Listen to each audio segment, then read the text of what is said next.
మీ అందరికీ నా హృదయపూర్వక వందనాలు. చెమ్మగలిగిన దేవుని పిల్లారా, మీరు హృదయాలు వెలిగించే మాటతో కూరి మీదకు వచ్చినారు కనుక మీరు నేను కలిసి ప్రభు మాటలు ధ్యానం చేసుకుందాం. రాత్రి కాలం నుంచి మిమ్మల్ని, మీ కుటుంబాలని, మమ్మల్ని, సంఘాన్ని జ్ఞాపకం చేసుకొని, భూమి మీద ఉన్న ప్రతి బిడ్డని జ్ఞాపకం చేసుకొని, మనందరి ఎడల దేవుడు ఎన్ని మేలులు చేశాడు. దేవుని పిల్లారా, మంచి నిద్ర ఇచ్చాడు, మంచి ఆరోగ్యం ఇచ్చాడు.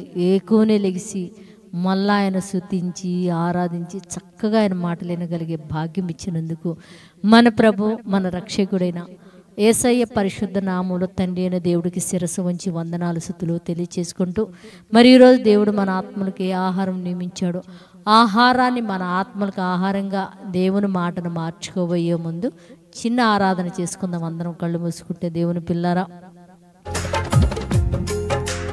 ఆరాధనా స్తుతి ఆరాధనా, ఆరాధనా దైవారాధనా,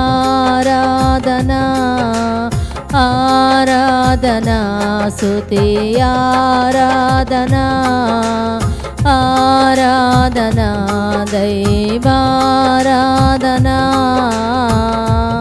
జమ్మగలిగే దేవుని పిల్లలు మనం చూడగలిగితే దేవుడు మనందరికీ ఒక హెచ్చరిస్తున్నాడని చెప్పుకోవచ్చు, హెచ్చరిక చేస్తున్నాడని చెప్పుకోవచ్చు. ఏంది? ఎఫెసీయులకు రాసిన పత్రిక 4వ అధ్యాయము 26వ వచనంలో ఇప్పుడు ఏం చెప్తున్నాడంటే, కోపపడుడు కానీ పాపం చేయకూడదు అని రాయబడింది. దేవుని పిల్లరా, అంటే భూమి మీద ఉన్న మీకు, శరీరాన్ని ధరించిన మీకు, సృష్టిలో అన్ని రకాలు తింటుంటాం కదండి. అన్ని రకాలు తింటున్న ఈ శరీరానికి కోపం అనేది వస్తుంది, కానీ కోపంలో మాత్రం మీరు పాపం చేయొద్దు అని మాట్లాడుతున్నాడు. మనకి కోపపడుడు కానీ మీరు పాపం చేయంటే, కోపపడటం తప్పుగా దేవుని పిల్లరా, కానీ ఆ కోపంలో పాపం అనేది మన శరీరంలో మన చేతులకు కానీ, కాళ్ళకు కానీ, నోటికి కానీ, కళ్ళకు కానీ దేనితో కూడా మనం పాపం అనేది జరిగించకూడదు అని చెప్పుదాం. మీరు అనుకోవచ్చు, అదేంటండి నోటితో ఏం పాపం చేస్తామండి అని. అవును దేవుని పిల్లరా, ఎదుటి వాళ్ళు తప్పు చేసినప్పుడు నువ్వు ఇలా చేయకూడదని ఆయన చాలా తప్పు ఇలా చేయటం అని చెప్పేసి ఆ తప్పును వివరించి ప్రేమతో చెప్పడం వేరు దేవుని పిల్లరా. అంతేకాని నువ్వు అదైపో, నువ్వు ఇదైపోమని భయంకరమైన నోటి ద్వారా మనం బూతులు మాట్లాడతాం, అది పాపమే. ఇంకా చెయ్యెత్తి తట్టుకోలేక కొడతాము, మరి చేతులతో కదా పాపం చేస్తాము. అలాగనే ఇంకా మనం చూడగలిగితే కొంతమంది కాళ్ళతో తంతారు దేవుని పిల్లారా, మరి నిజమే కదా. అంటే ఇలాంటి పాపాలు మీరు చేయకూడదు. కోపపడుడు తప్పులేదు, కానీ పాపము పాపము నువ్వు చేయకూడదు అని చెప్పేసి మాట్లాడుతున్నాడు దేవుని పిల్లారా. అందుకనే ఇంకోటి చెప్తున్నాడు, ఏంది?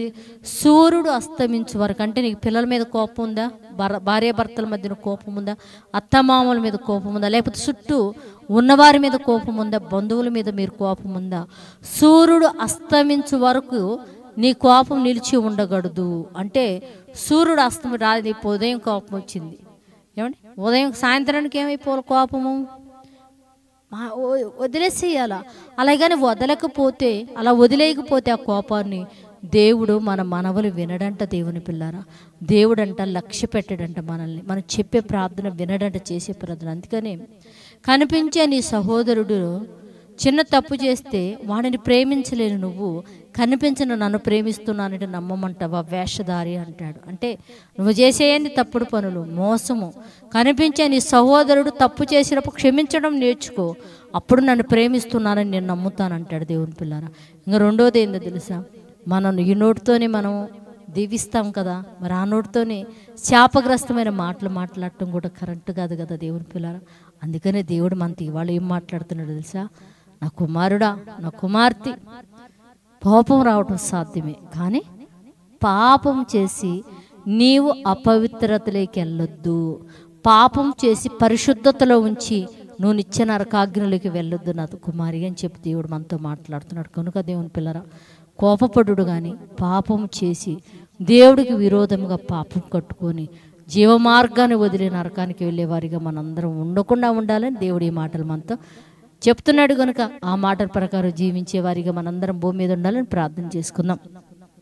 పరిశుద్ధుడా, చెమ్మగలిగిన మా పరలోకపు తండ్రి, నాయనా నీ కృప కలిగిన నామానికి వందనాలు తండ్రి. అవును నాయనా, మాకు నైనా ఈ శరీరమును బట్టి నైనా కోపం వస్తుంటుంది నైనా, కానీ పాపము చేయకుండా నీ వాక్యాన్ని మా హృదయంలో పెట్టుకొని నైనా ఆ వాక్యాన్ని జ్ఞాపకం చేసుకుంటూ తండ్రి, పాపములేకి భూమి మీద నీ పిల్లలు ఎవరు వెళ్ళకుండా తండ్రి, పరిశుద్ధ ప్రవక్తన కలిగిన ఆయన ఎదుటి సహోదరులు తప్పు చేసినప్పుడు క్షమించగలిగే గుణము మాకందరికీ మనం అడుగుతున్నాం, సహాయం చేతండి.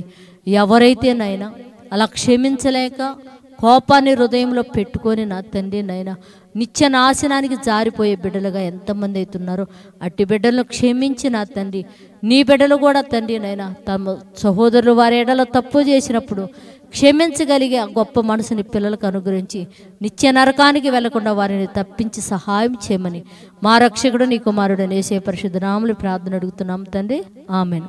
మీ అందరికీ నా హృదయపూర్వక వందనములు, ధన్యవాదాలు.